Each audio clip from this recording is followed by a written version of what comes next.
مرتبہ عرض کیا حضرت آپ جھوٹ کی بات کرتے ہیں، ہم تو جھوٹ کی نسبت بھی آپ کی طرف محال سمجھتے ہیں۔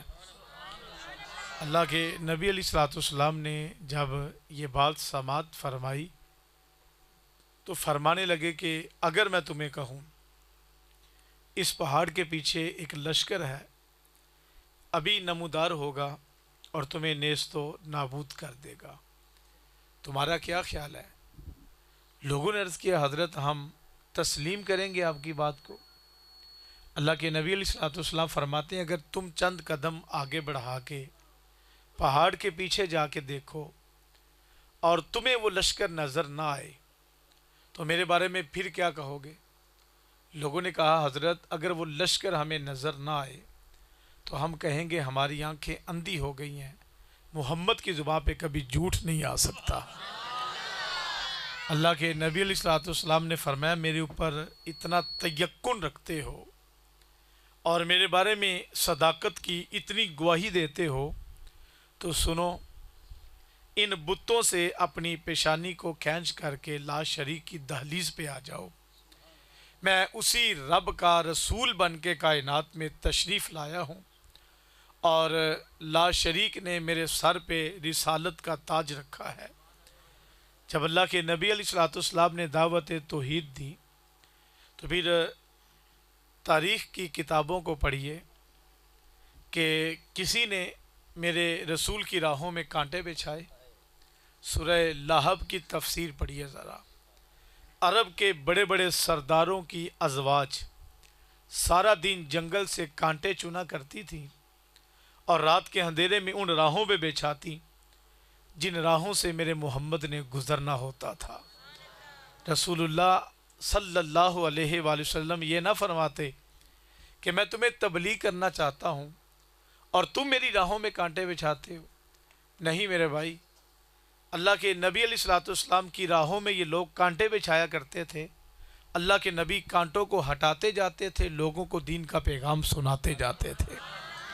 یار لوگوں نے میرے رسول کی راہوں میں گڑھے کھودے، اللہ کے نبی علیہ الصلوۃ والسلام کو دیکھ کر کے لوگوں نے اپنے کانوں میں انگلیاں ٹھونس لی، اپنے دروازے مقفل کر لیے کہ حضور ہم تو آپ کی بات کو نہیں سنیں گے۔ لیکن سنیے میرے بھائی، اللہ کے نبی علیہ الصلوۃ والسلام ان کے مقفل دروازے دیکھ کر کے واپس پلٹ کے نہیں گئے، بلکہ ان کے پاس کھڑے رہے اور ارشاد فرماتے میاں کبھی تو کان سے انگلی نکالو گے نا، کبھی دروازہ کھولو گے نا، جب دروازہ کھولو گے، جب کان سے انگلی نکالو گے، محمد تمہیں دین کا پیغام سنا کر ہی دم لے گا۔ یار دن کے اجالے میں میرے نبی تبلیغ فرماتے ہیں، رات کے اندھیرے میں میرے رسول تبلیغ فرماتے ہیں۔ یار یہ وہ سارا جذبہ تھا جو میرے رب نے میرے رسول کی زبان سے کہلوایا۔ قل محبوب آپ فرما دیجئے ان صلاتی و نسکی، بے شک میری نماز اور میری قربانی اور میرا دنیا میں رہنا اور دنیا سے چلے جانا سب کا سب اللہ کے لیے ہے جو تمام جہانوں کا پالنے والا ہے۔ اللہ کے نبی علیہ الصلوۃ والسلام کے اٹھنے والے قدم آگے ہی بڑھتے چلے گئے۔ صاحب جو عظیم راہوں کے متلاشی ہوتے ہیں وہ پیچھے پلٹ کے دیکھنا بھی توہین جستجو سمجھا کرتے ہیں۔ اللہ کے نبی علیہ الصلوۃ والسلام جب صبح کے اجالے میں بھی تبلیغ فرماتے ہیں اور رات کے اندھیرے میں بھی تبلیغ فرماتے ہیں، اور اللہ نے میرے رسول کی زبان میں جو مٹھاس رکھی تھی، جو تاثیر رکھی تھی، وہ کیا لکھا ہے، ایک سونا دوجا زبان دا مٹھا، بندہ سونا بھی ہو، زبان میں تاثیر بھی ہو، بندہ حسین بھی ہو اور لفظوں میں جو ہے وہ دل میں اترنے کا فن بھی ہو، تو پھر کیا کہنے۔ اللہ کے نبی علیہ الصلوۃ والسلام کے لفظوں کو جو بھی سماعت کرتا میرے رسول کا کلمہ پڑھ لیتا۔ اچھا یار سارے کے سارے مشرکین جمع ہوئے اور میرے رسول کے چچا جناب ابو طالب کے پاس آئے، آ کے کہنے لگے کہ ابو طالب اپنے بھتیجے کو سمجھا لے، یہ ہمارے بتوں کو برا کہتا ہے اور اتنے سارے خداؤں کو چھوڑ کر کے ایک خدا کی دہلیز پہ لانے کی بات کرتا ہے۔ اسے کہو نا ہمارے بتوں کو برا نہ کہے، ہم کائنات کے خزانے اس کے قدموں میں ڈھیر کر دیتے ہیں، ہم اگر سرداری کا خواہش مند ہے تو سرداری کا تاج اس کے سر پہ رکھ دیتے ہیں. مکے کی جس خاتون کی طرف اشارہ کرے گا وہ نکاح کے لیے حاضر ہوگی. آپ نے فرمایا شام کو تشریف لائیں گے تو میں تمہاری بات ان کے سامنے کروں گا. حضور تشریف لائے تو جناب ابو طالب نے کہا کہ بھتیجے میرے ناتواں کندھوں پہ اتنا بوجھ نہ ڈالو جن کو میں اٹھانے کی استطاعت نہیں رکھتا. یہ سارے قبائل جڑ کر کے بیٹھ گئے ہیں. اللہ کے نبی علیہ الصلوۃ والسلام نے یہ بات سنی تو فرمایا چچا یتیم کا ویسے بھی کوئی نہیں ہوتا اور اگر آپ بھی میرا ساتھ نہیں دینا چاہتے تو آپ کی مرضی.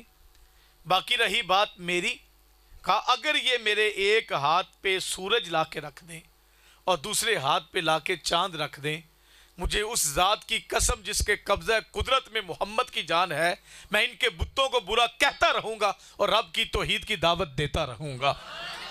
جب یہ جذبے دیکھے نا تو جناب ابو طالب کہنے لگے بیٹا جو تیرے جی میں آتا ہے کہہ دے، ہمیشہ اپنے چچا کو اپنے ساتھ ہی پائے گا. اللہ کے نبی علیہ الصلوۃ والسلام تبلیغ فرماتے گئے یہاں تک کہ شب ابی طالب کی گاٹھیوں میں میرے رسول کا سیاسی سماجی معاشی بائیکاٹ کر دیا گیا.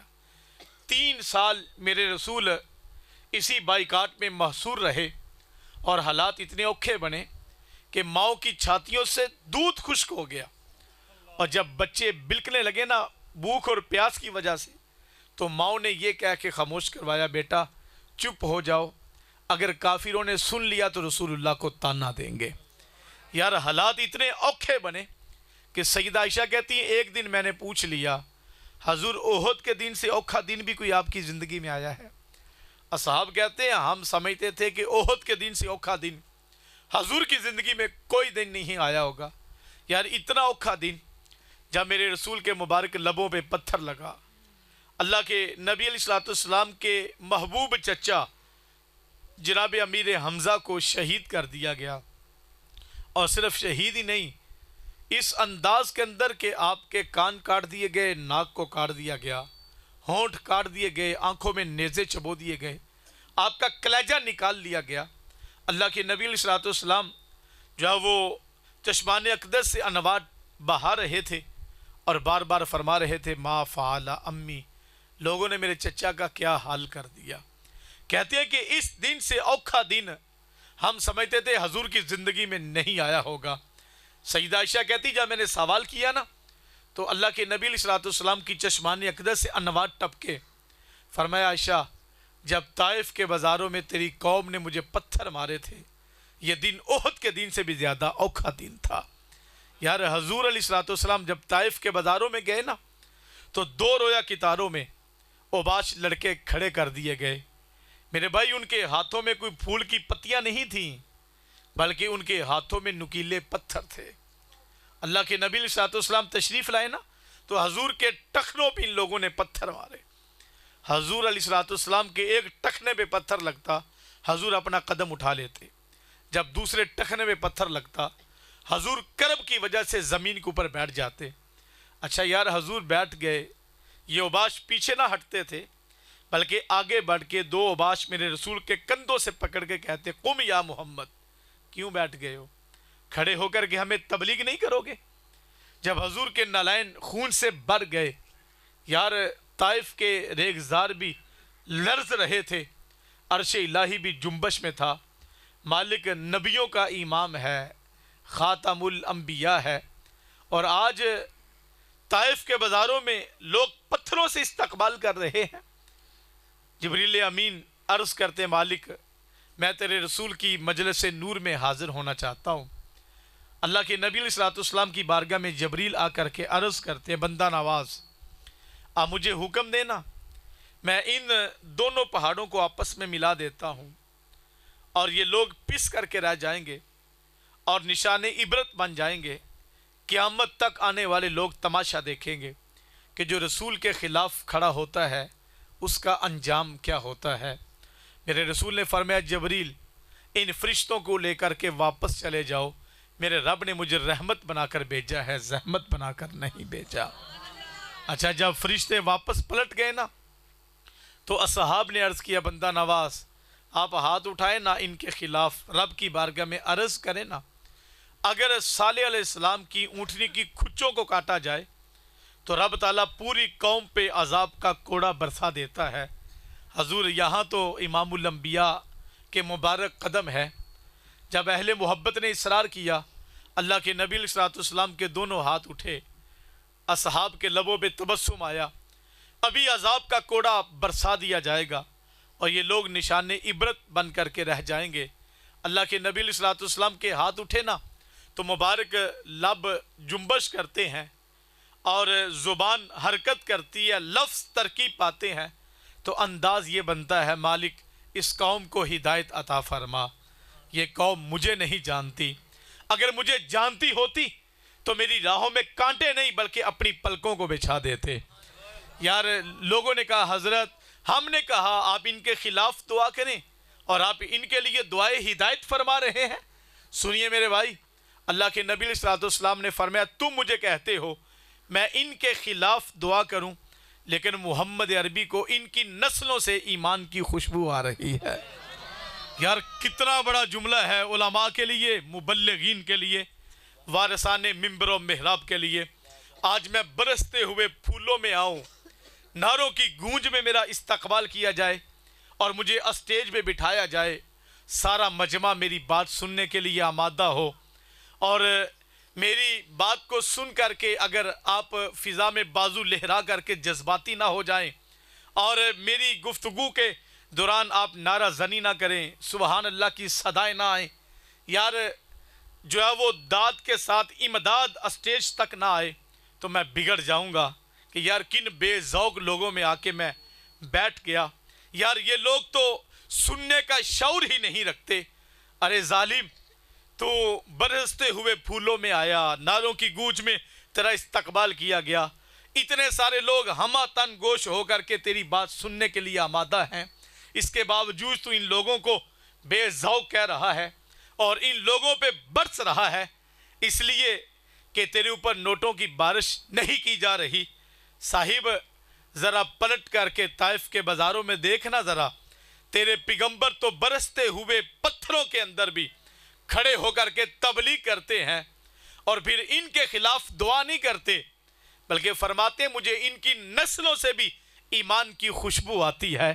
صاحب حضور کے ان لفظوں سے حرارت لے کر کے اگر میں آپ کو شیخ شہاب الدین سہروردی رحمت اللہ علیہ آپ کا ایک جملہ سنانا چاہوں گا۔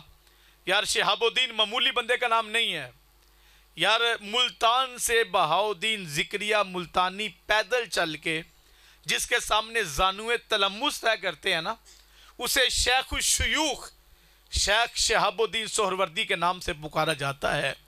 یار فرید الدین گنجے شکر جیسا بندہ اپنے مریدوں کی تربیت جس کے ملفوظات سے کرتا ہے، ہم تصوف کی زبان میں اسے شہاب الدین سہروردی کہتے ہیں رحمت اللہ علیہ۔ مجھے بتاؤ کتنا بڑا بندہ ہوگا، غوث اعظم جس کے سینے میں رکھ کے کہتے ہیں ہاتھ اپنا کہ شہاب الدین ہم نے تیرے سینے میں رب کی معرفت کا نور بھر دیا ہے۔ یار وہ ارشاد فرماتے ہیں حضور کے ان لفظوں سے حرارت لے کر کے، فرماتے جب مبلغ تبلیغ کرے نا تو اس کی زبان تبلیغ کر رہی ہو اور دل کشکول کی طرح رب کی بارگاہ میں پھیل کے عرض کر رہا ہو مالک ان کو تبلیغ کرنا میرا کام تھا، میرے لفظوں میں تاثیر ڈال کے ان کو عمل کی راہوں کا مسافر بنانا مالک یہ تیرے قبضہ قدرت میں ہے۔ یار جب اس انداز میں ہم تبلیغ کریں گے نا تو ہمیں وہ نتائج ملیں گے جو عرش کے رحمان نے با یزید بستامی کو عطا فرمائے تھے۔ آپ جانتے ہیں حضرت با یزید بستامی رحمت اللہ علیہ اپنی چلہ گاہ میں موجود تھے تو کچھ لوگ دوڑتے ہوئے آئے، کہا حضرت آپ یہاں ذکر و فکر میں مگن ہیں، آپ کا شہر تو لٹ گیا، برباد ہو گیا آپ کا شہر، حضرت اجڑ گیا آپ کا شہر۔ آپ نے نگاہ کو اٹھایا، فرمایا کیا ہوا میرے شہر کو، کس نے اجاڑا، کس نے برباد کیا؟ حضرت آپ کے شہر میں ایک فاحشہ عورت آئی ہے، حضرت اتنی حسین ہے کہ ایک ایک ادا سے سورج کی کرنیں طلوع ہوتی ہیں، حضرت اتنا حسن رکھتی ہے کہ آپ کے شہر کے جوان اس کے دروازے کے سامنے قطار بنا کے اس کے حسن کی جھلک دیکھنے کے لیے کھڑے دکھائی دیتے ہیں۔ اچھا یار حضرت کا انداز دیکھیے، آپ نے مصلی لپیٹا اور اپنے خادم سے کہا کہ مجھے اس فحشہ عورت کے دروازے تک لے چلو۔ اچھا، جب فحشہ عورت کا دروازہ آیا نا تو آپ نے دروازے کے سامنے آ کر کے مصلی بچھا لیا اور مصلی بچھا کر کے ذکر و فکر میں مگن ہوئے۔ میاں اچھے لوگ تھے، بھلا زمانہ تھا، آنکھوں میں حیا تھی، دل میں احترام کے جذبات تھے۔ جو بھی جوان آتا نا با یزید کو دیکھتا واپس پلٹ جاتا۔ سارا دن ایسے گزر گیا۔ فحشہ عورت نے اپنی کنیز سے کہا کہ سارے لوگ ہمارے حسن کی جھلک دیکھنے کے لیے بے تاب کھڑے ہوتے تھے، کیا بات ہے آج کوئی بھی شخص ہمارے چوبارے کی سیڑھیاں چڑھنے کے لیے آگے نہیں بڑھا؟ اس نے جان کر کے دیکھا، تیز قدم اٹھا کے پیچھے گئی، کہا مالکن ایک بوڑھا شخص بیٹھا ہے مصلی بچھا کر کے اور اپنے رب کو یاد کر رہا ہے، جو بھی جوان آتا ہے نا اس کو دے کر کے واپس چلا جاتا ہے۔ یہ بڑے غصے سے آگے بڑھی اور جان کر کے کہنے لگی، بوڑھے یہ تو ایک فحشہ عورت کا دروازہ ہے، اگر تو نے رب کو راضی کرنا ہے تو کسی مسجد میں چلا جا، کسی خانقاہ میں چلا جا، کسی دربار پہ چلا جا، کسی مزار پہ چلا جا، تجھے رب راضی کرنے کے لیے ایک فحشہ عورت کا دروازہ ہی ملا ہے۔ حضرت با یزید نے فرمایا کہ آج میں بھی تیرا خریدار بن کے آیا ہوں۔ اس نے کہا حضرت اگر میرے خریدار ہیں تو نیچے کیوں بیٹھے، میرے چوبارے کی سیڑھیاں چڑھے نا ذرا ہمت کر کے۔ آپ نے مصلی لپیٹا، بغل میں دبایا اور اس فحشہ عورت کے چوبارے کی سیڑھیاں چڑھنے لگے۔ جب پہلی سیڑھی پہ قدم رکھا تو پاس کھڑے لوگوں کی چیخیں ہوا میں بلند ہوئیں، مالک یہ کیا ہونے والا ہے؟ یہ با یزید ہے جس کی آنکھوں سے بہنے والے آنسوؤں سے ہمارے دلوں کی بنجر زمینیں سیراب ہوتی ہیں۔ یہ با یزید ہے جو سحری کے وقت اٹھ کے ہمارے لیے دعائیں کیا کرتا تھا۔ مالک با یزید بھی اگر اس کی باہوں میں جا کر کے جھول گیا تو ہمارے پلے کیا رہے گا؟ ہمارے دلوں کی زمین تو بنجر ہو جائے گی، کون دعائیں کرے گا؟ ان کی چیخیں فضا میں بلند ہوئی، با یزید نے پیچھے پلٹ کے بھی نہیں دیکھا اور اس فحشہ عورت کے چوبارے کی سیڑھیاں چڑھ گئے۔ جا کر کے فرمانے لگے بتا ایک رات کی کتنی قیمت لیتی ہے؟ اس نے چند ٹگے بتائے۔ یار یہاں رک کر کے میں آپ کو بات بتاؤں، یہ جو بازاری لوگ ہوتے ہیں نا ان کو ٹگوں سے غرض ہوتی ہے، وہ بازاری لوگ چوباروں پہ جا کے بیٹھ جائیں یا ہمارے اسٹیجوں پہ آ کے کھڑے ہو جائیں، ان کی غرض صرف اور صرف ٹگے ہوتے ہیں۔ یار آج افسوس کی بات کہ ہمارے تو اسٹیج بھی بازاری لوگوں کے ہتھے چڑھ گئے۔ کیا یار خطیب آنے سے قبل اپنی ڈیمانڈ نہیں بتاتا؟ نعت خواں آنے سے قبل اپنا اکاؤنٹ نمبر نہیں بتاتا؟ یار قاری قرآن کھانے کے اندر اپنی ڈشیں نہیں بتاتا؟ یار اس حد تک کمینگی بڑھ گئی کہ تم اب جو ہے وہ لوگوں کو بھی کہو گے کہ مجھے کھانے کے اندر فلاں چیز پسند ہے اور میں فلاں چیز کھاؤں گا۔ یار عجب تماشا ہم لوگوں نے لگا لیا ہے۔ یار اسٹیج پہ کھڑے ہو کر کے حضور کی نعت کا شعر، کبھی کسی کی نظر کبھی کسی کی نظر، عجب تماشا ہم لوگوں نے لگا لیا۔ تمہیں نہیں پتا ہم اس امام کے ماننے والے ہیں جس کے پاس وقت کا حاکم آ کر کے کہتا ہے حضرت ایک دو اشعار میری شان میں لکھ دینا، میرے لیے سند ہوگی۔ عرش کے رحمان نے آپ کے قلم میں زور رکھا ہے، لفظوں میں جان رکھی ہے۔ حضرت میں یہ ٹوٹی ہوئی چٹائیاں اٹھاؤں گا، مخملی قلین بچھا دوں گا، آپ کے چہرے پہ فاقے کے تاثرات اتنا راشن ڈالوں گا ختم ہونے کا نام نہیں لے گا۔ تلامیذہ نے کہا حضرت لکھ دیں، جاتے ہی کیا ہے، ویسے بھی تو آج کل شعراء بادشاہوں کی تعریفوں میں لکھا کرتے ہیں نا۔ تو آپ نے قلم پکڑا اور کیا لکھا، کروں مدح میں اہل دول رضا، کروں مدح میں اہل دول رضا، پڑے اس بلا میں میری بلا۔ آگے لفظ سنیے، کہا میں گدا ہوں اپنے کریم کا، میرا دین پارائے نہ نہیں۔ کیسی بات کرتے ہو احمد رضا، چند لقموں کے لیے، دنیا کے ٹکڑوں کے لیے لوگوں کی تعریف کرے گا؟ کہ کبھی ایسا ممکن نہیں ہے۔ احمد رضا کا قلم جب بھی اٹھے گا سونے محمد کی نعت ہی لکھے گا۔ نعرہ تکبیر، نعرہ رسالت، سرکار کی آمد، دلدار کی آمد، منٹھار کی آمد۔ میرے بھائی آج اپنے اسٹیجوں کو بازاری لوگوں سے پاک کریں، ایسے لوگوں کو لے کر کے آئیں جن کے سینے میں عشق رسول کی شمع جل رہی ہے، زبان سے نکلنے والا ایک ایک لفظ بندے کو عمل کی راہوں کا مسافر بناتا ہے۔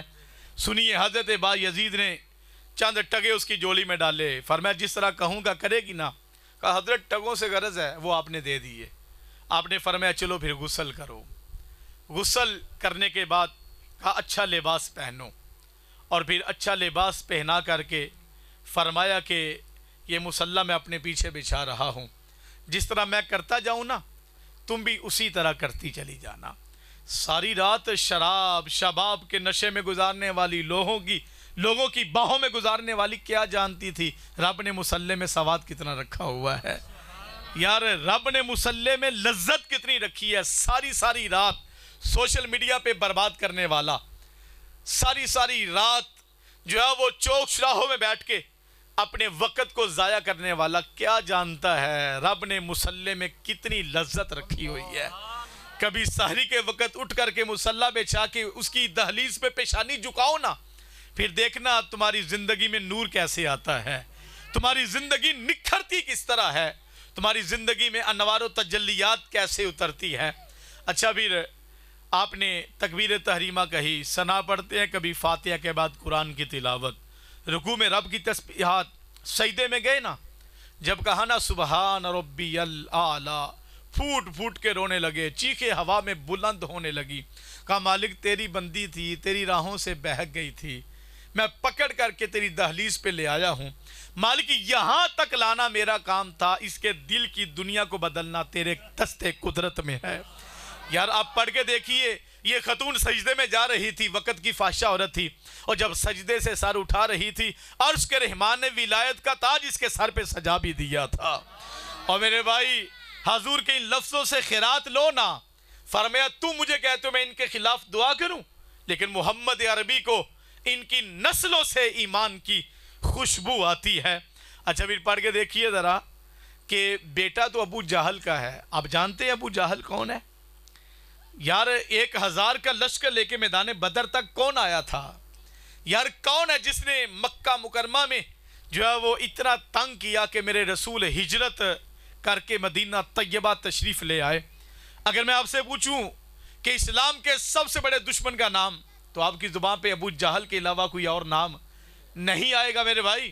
یار باپ کتنا بڑا اسلام کا دشمن ہے، لیکن تاریخ پڑھ کے دیکھیے اسی کا بیٹا ہے جس کو زمانہ حضرت اکرمہ کے نام سے یاد کرتا ہے، اور اسی کا بیٹا میرے محمد کی غلامی کرتا ہوا آپ کو دکھائی دے گا۔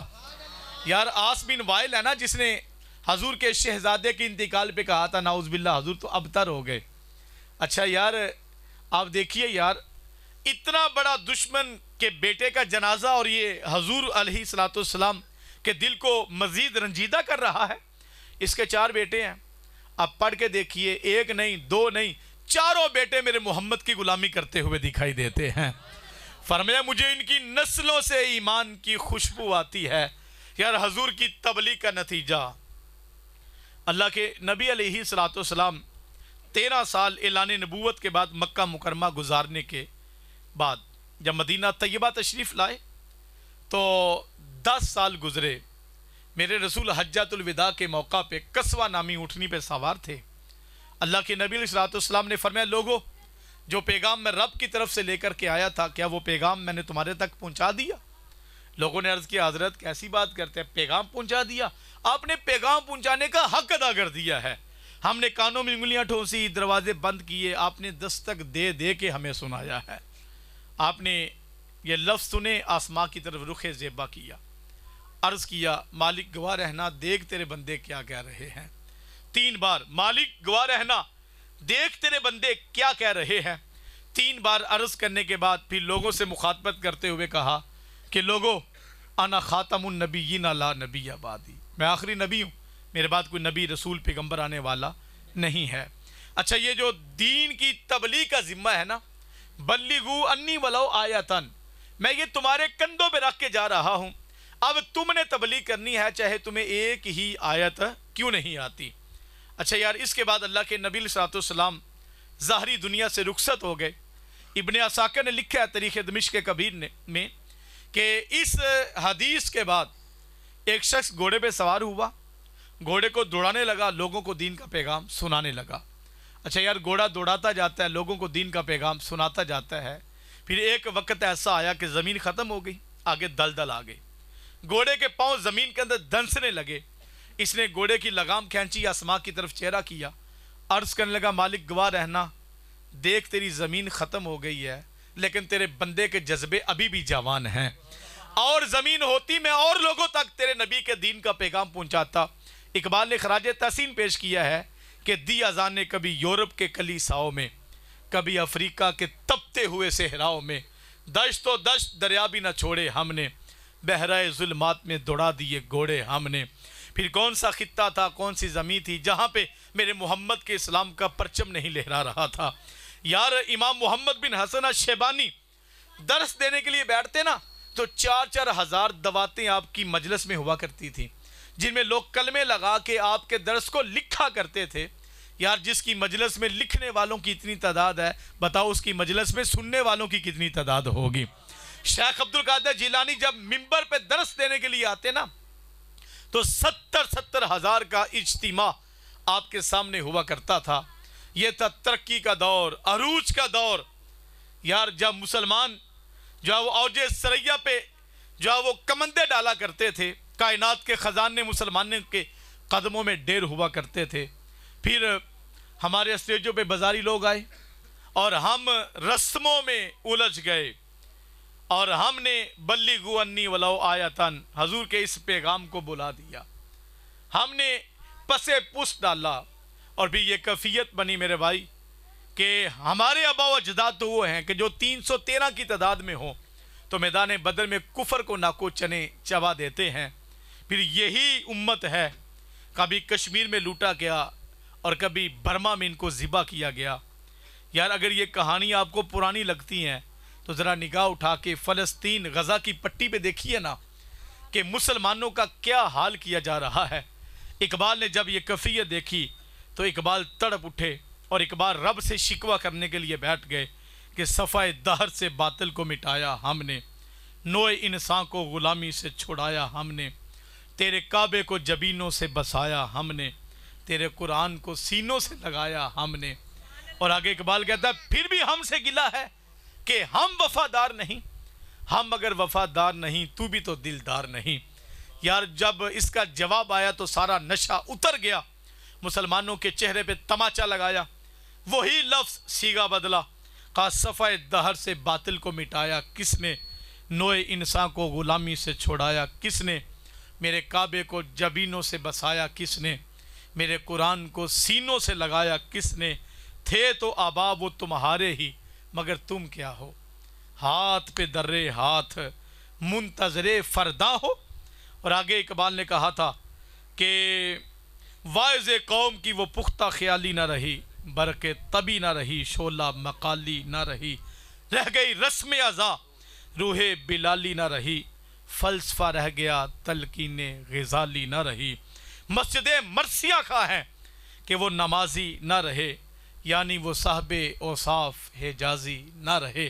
اقبال نے کہا ہر کوئی مست میں ذوق تن آسانی ہے، تم مسلمان ہو یہ انداز مسلمانی ہے، حیدری فقر ہے نے دولت عثمانی، کیا ہے تم کو اسلاف سے نسبت روحانی۔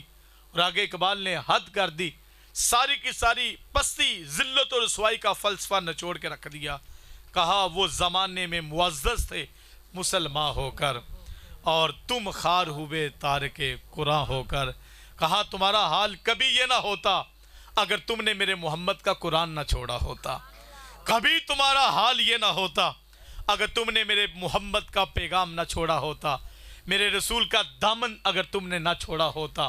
یار آج ہماری مسجدیں ویران، ہمارے مدرسے ویران ہو گئے، اور آج جو وہ سنوکر کلب آباد ہو گئے، آج زندگیاں سوشل میڈیا کے پیچھے ہم نے برباد کر دی۔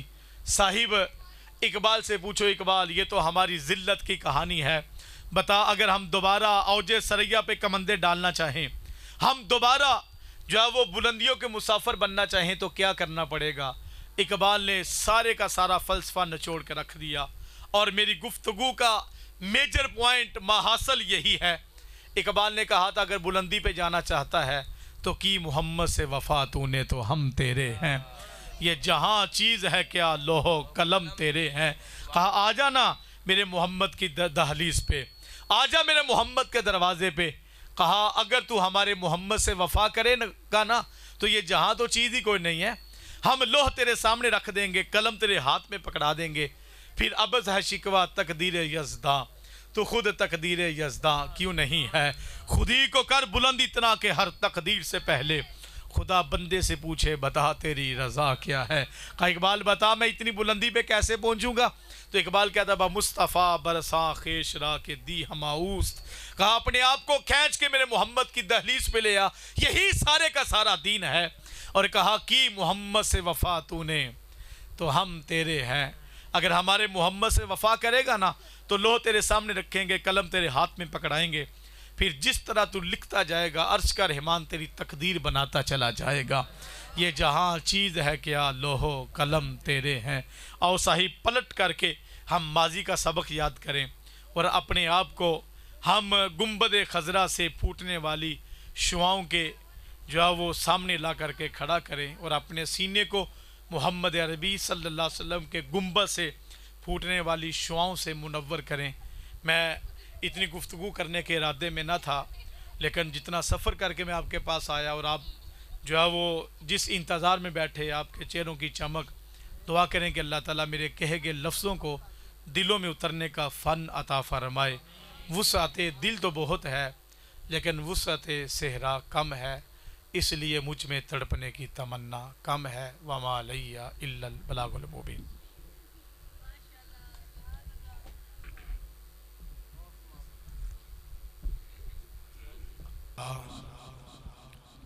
سید الانبیاء والمرسلین، اما بعد فاعوذ باللہ من الشیطان الرجیم. بسم اللہ الرحمن الرحیم. قل ان صلاتي ونسكي ومحياي ومماتي للہ رب العالمین. صدق اللہ العظیم.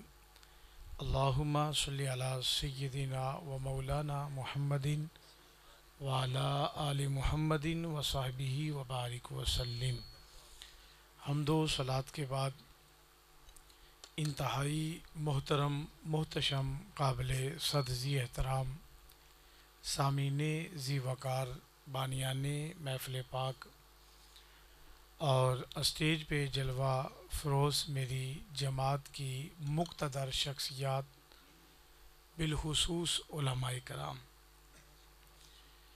میں بہت زیادہ لمبا خطاب کرنے والا نہیں ہوں، اور جب رات اتنی گزر جائے تو وقت کی زنجیریں مسلسل دوران خطاب میرے قدموں کو کھینچیں گی. لیکن جب تک میں عشیرتک الاقربین سنائیے. اللہ کے نبی علیہ الصلوۃ والسلام کو صفا پہ تشریف لے گئے اور لوگوں کو اپنے قریب جمع کیا اور ارشاد فرمایا کہ لوگوں بتاؤ میں نے اپنی زندگی کے 40 سال تمہارے درمیان گزارے، تم نے کبھی میری زبان سے جھوٹ سنا ہو؟ لوگوں نے بیک